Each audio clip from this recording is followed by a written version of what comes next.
ఎక్కువ అబ్బాయిల గురించి మాట్లాడితే 'మహేష్ బాబు' గారిని బెస్ట్ ఎగ్జాంపుల్ తీసుకొచ్చాము. అంటే ఆయన రోజు రోజుకి ఏజ్ తగ్గుతున్నాడు. ఎవరైనా పెరుగుతారు. మేనేజ్ చేసినా తెలిసిపోతది. కానీ హ్మ్. ఆయన ఏంటో తగ్గుతున్నాడు. అదేమన్నా సీక్రెట్ ఏముంటుంది? ఏమో నాకైతే తెలీదు కానీ ఓకే. డెఫినెట్‌లీ హ్మ్. ఆయన డైట్ కానీ, హ్మ్. ఎక్సర్‌సైజ్ కానీ హ్మ్.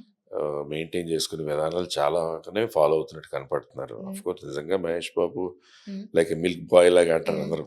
అలాగే చాలా బావుంటారు. హ్మ్. But definitely he is doing very good హ్మ్. మెయింటెనెన్స్. కాకపోతే ఆయన ఎంత అందంగా ఉన్నా ఆయన ప్లస్ హెయిర్ మీద నేచురల్ కూడా స్కిన్ కృష్ణ యెస్. గారి స్కిన్నే యెస్. చాలా బాగుండేది. అవును. ఆయన అవును. బాగా హ్మ్. వయసొచ్చినప్పుడు కూడా ఆయన స్కిన్ చాలా హ్మ్. బాగుంది. హ్మ్. మరి ఆయన ఆళ్ళు కొడుకుగా ఆయనకి కూడా జెనెటికల్‌గా ఆ స్కిన్ వచ్చుండాలి. యెస్. ప్లస్ రెగ్యులర్‌గా కూడా ఆయన హ్మ్. బాడీ చూస్తే రెగ్యులర్ వర్కౌట్ హ్మ్. చేయడము, రెగ్యులర్ బాడీ ట్రైనింగ్ అని చేసుకోవడము, హ్మ్. ఫిట్‌నెస్ ప్రకారం proper diet, proper food maintain చేస్తారన్నట్టుగా కనపడుతున్నారు.